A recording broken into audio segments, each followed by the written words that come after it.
If you happen to be someone with, maybe conservative leanings, you've been pretty excited over the past week or so as to what we've seen from Donald Trump and all the things that have gone on. And I don't know about you, but for me, it's been more at a distance, right? Like I look at the things going on with immigration, for example, and I don't know that they hit me day to day as really an impact either way at this point. What I see is something that I think is good for the country generally, and that's why I celebrate it. But I wanted to bring in someone who has actually seen an impact from Donald Trump's actions very personally. I want to bring in Steve Baker. He's an investigative journalist and Blaze media correspondent, has a brand new piece out today over at The Blaze. It is Trump's Blanket Pardons Often Offer Hope and Healing. I'll be sure to tweet out a link to that shortly, so check that out. Steve, thanks for coming back on the show, man. Great to see you. Hey, Stu. It's good to be back. Yeah. I was thinking of you in this context this morning, and that I see these things like, hey, that'll be good for the economy. That's good for everybody in the country. That'll be good for immigration. That'll be good maybe in foreign affairs. But this is personal to you. You were specifically part of a Donald Trump policy change. Walk me through what it was like to hear about it. Well, when I heard about it on Monday night, we're coming up on just a few hours short of exactly a week ago that it hit. And it hit me really hard. I've been living with this for 4 years. It had been 3.5 years since I got my first call from the FBI. It had been over 3 years since I got my first threat from the government that they were going to charge me. And then, of course, we don't need to go into the details, but we all remember on March 1st of last year, they made me self-present, where they arrested me and put me in leg chains, marched me before a magistrate in those leg irons, and humiliated me that day, and then started the next 8 months of legal processes that I had to go through. And I'll tell you, this was the biggest surprise after last Monday. It took me several days to kind of reorient and decompress. I was not aware even of the stress that had on me at the time.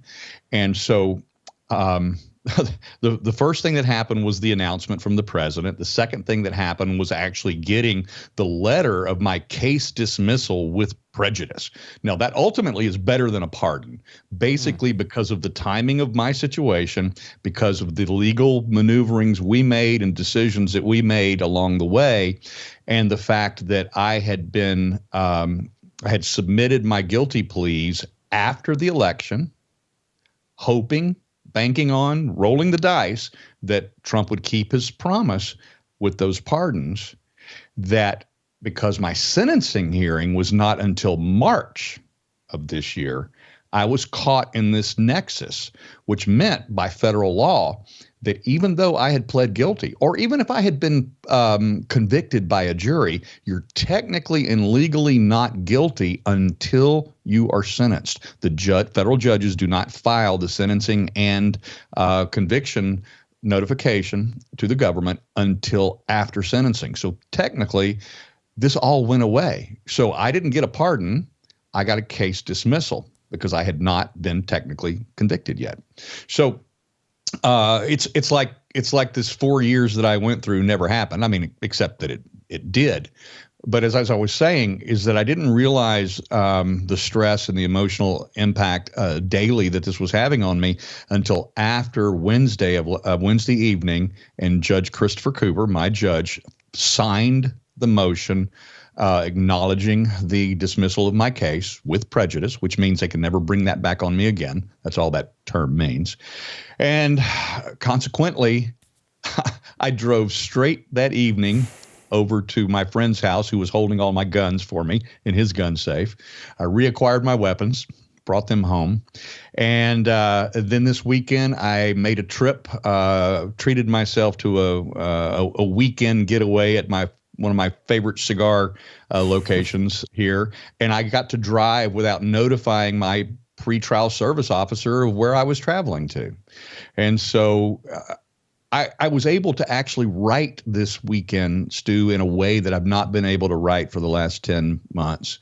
It just flowed out of me. I was able to start putting, pen to paper again, figuratively speaking, because obviously I do it on a keyboard now. But it was amazing how much I realized I had been bound up for the last several months. It's a really great ending. And for those of you who don't know Steve, he was reporting, of course, at the Capitol building on January 6th.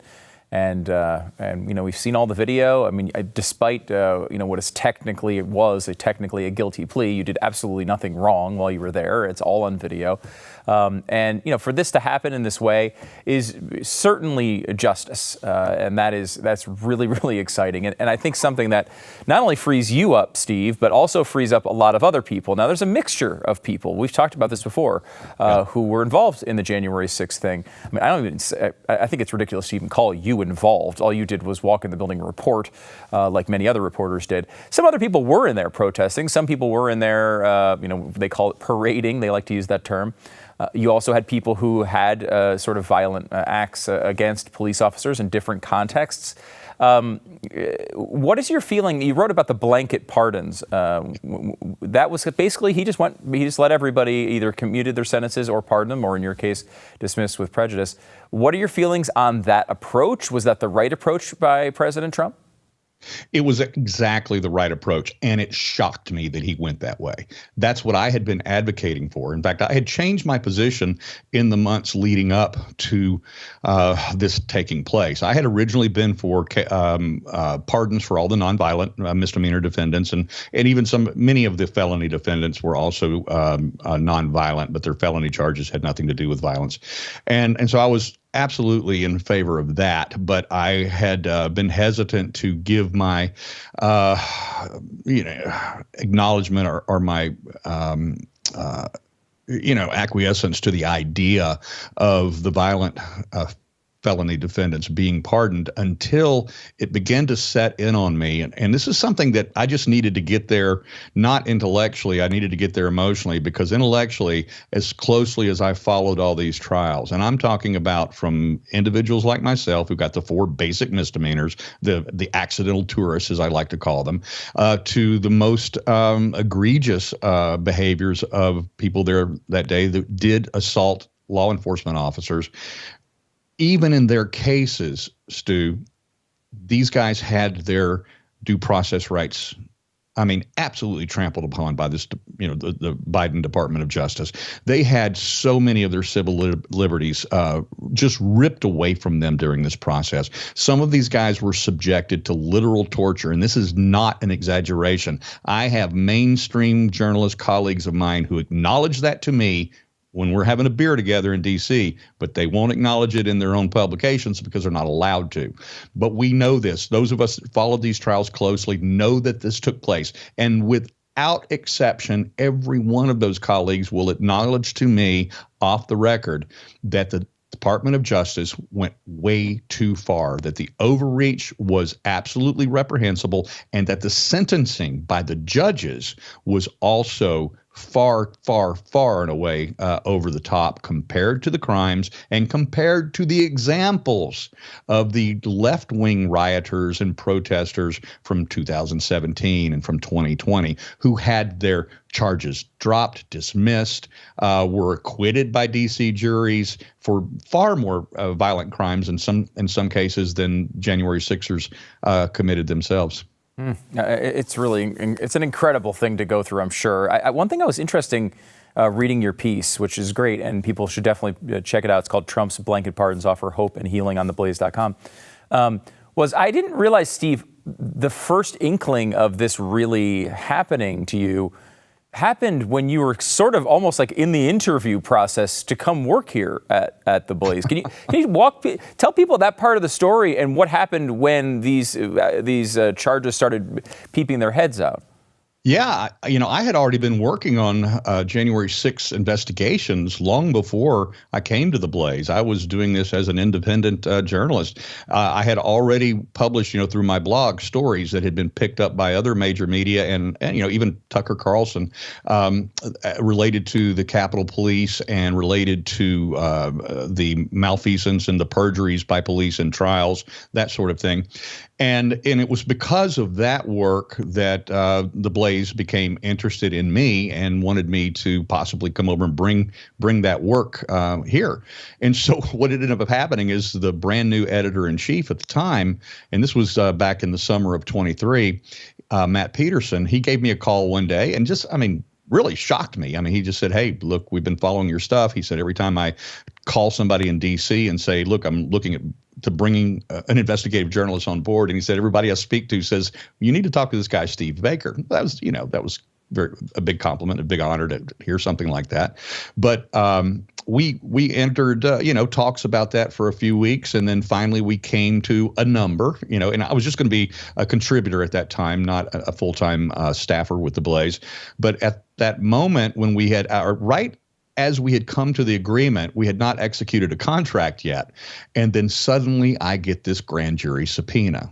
And when you get a grand jury subpoena, it's not good. That doesn't, because grand juries they're not convened or seated for misdemeanors. They're looking at you for a felony.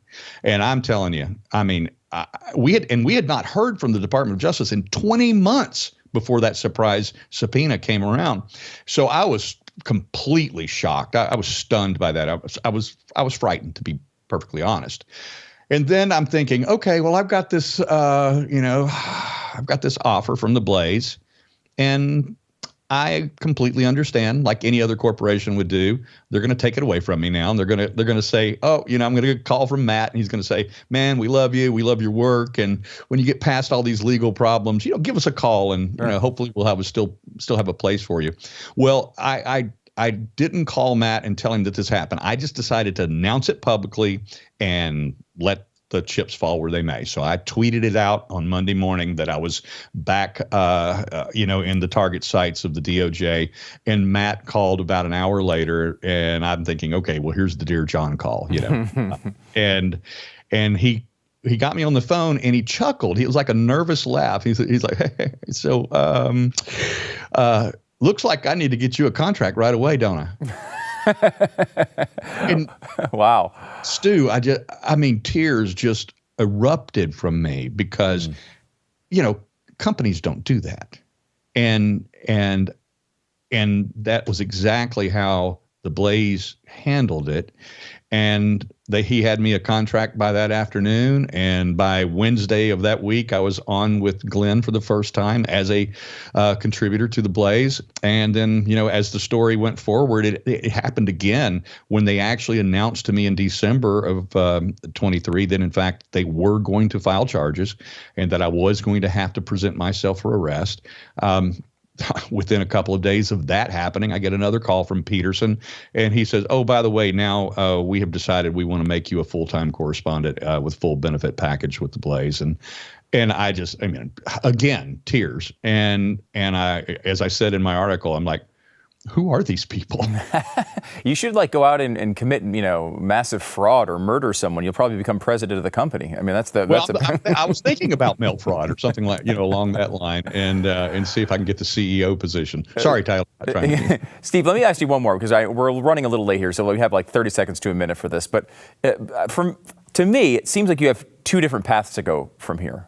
I think it would be really understandable for you to be like, I never want to think about January 6th again. I don't want to think about this again. I don't want to deal with it. I don't want to report on it anymore. I'm going to find something new to talk about. And that would be totally understandable. The other path to go is to say, I'm going to dig into this more than ever because these people need to be held responsible. We need to know the full truth of what happened throughout all of this. Is that the way you see it? And which one would you choose? Well, I'm not a one-note Samba. I do have other ideas, and I do have other things in my pile of stuff. But the J6 stack of stuff is still this deep, and there's a lot of meat left on that bone. And exactly what you said is exactly what we are working on. We are going to now reveal who was behind this thing. It's going to be fascinating to watch, and you can watch it unfold right here on BlazeTV and theblaze.com. Steve Baker, investigative journalist and Blaze Media correspondent, full-time staffer, soon to be CEO. Be sure to check out his place. New piece over at the Blaze is called "Trump's Blanket Pardons Offer Hope and Healing," and you can find a link to it over on my X/Twitter page. Steve, thanks so much for coming on the program, and congratulations, man. I'm so glad this happened. Thank you, Stu. I really appreciate that.